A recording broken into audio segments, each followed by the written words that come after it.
أهلا وسهلا بكم مجددا. ضيفي الآن الأستاذ خليل إبراهيم، رئيس اللجنة الاستئنافية للبطولة الدولية الفايف ستار، ورئيس اللجنة لجنة التحكيم في البطولة الخليجية 3 ستار بإذن الله. أستاذ خليل، نرحب فيك. مرحبتين يا اخوي عبد الله، الله يسلمك. آه، في البداية، كيف شفت مستوى الفرسان في البطولة الدولية الفايف ستار؟ تواجدك كان معنا السنة اللي راحت في مهرجان خادم الحرمين، وانت متواجد دوما في بطولات الدوري العربي. تعرف اسماء الفرسان، تعرف كيف مستوى كيف شفتها في مهرجان خادم الحرمين الشريفين في النسخة الثانية؟ بسم الله الرحمن الرحيم. اول شيء اشكركم على اللقاء الطيب وهنيئكم على القناة هذه الطيبة، والله يوفقكم ان شاء الله، ونشوفكم ان شاء الله محطة عالمية ان شاء الله باذن الله. بالنسبة لمستوى البطولات عندنا في دول الخليج او الدول العربية، الحمد لله مستوى الفرسان بدأ يتطور سنة ورا سنة. نشوف مستوى الخيل ومستوى الفرسان اهم شيء يتطور عن سنة ورا سنة. بالنسبة السنة هذه عندنا في البطولة 5 نجوم في مهرجان خادم الحرمين الشريفين، ما شاء الله يعني تبارك الله. مستوى الفرسان كان كبير، خاصة مستوى الفرسان الخليجيين، وكانوا من ضمنهم فرسان عالميين، من فارس من أمريكا ومن بلجيكا، وفي فارس من فرنسا، وفي فرسان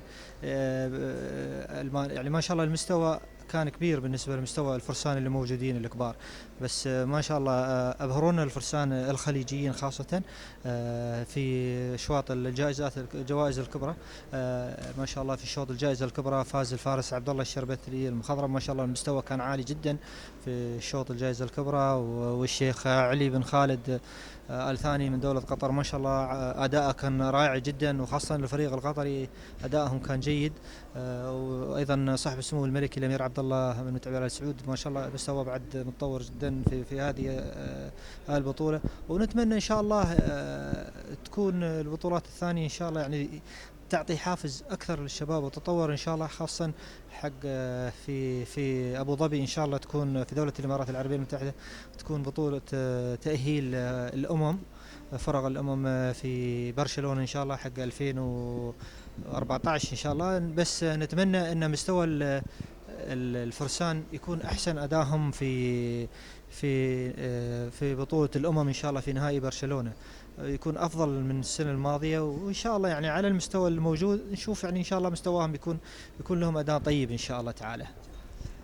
كيف شفت مستوى تنظيم المهرجان في النسخة الثانية من النواحي الفنية والإدارية والتحكيم، من جميع النواحي؟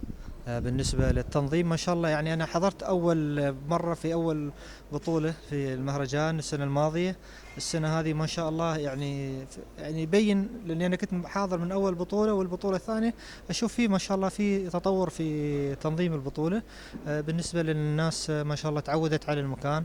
الأمور كانت كلها يعني الأمور بسهالة، والأمور كلها ماشية والحمد لله. يعني كان تنظيم أحسن من السنة الماضية، يعني هذا يبين الفريق الفني في تنظيم هذه البطولة ناجح، واتمنى لهم التوفيق ان شاء الله. كل الشكر لك أستاذ خليل. شكرا استاذ عبد الله، الله يجزيك خير، شكرا. هذا كان حديث الأستاذ خليل إبراهيم، رئيس اللجنة الاستئنافية في البطولة الدولية 5 ستار، ورئيس لجنة التحكيم في البطولة الخليجية 3 ستار. تبقى لنا لقاء واحد، كونوا بالقرب.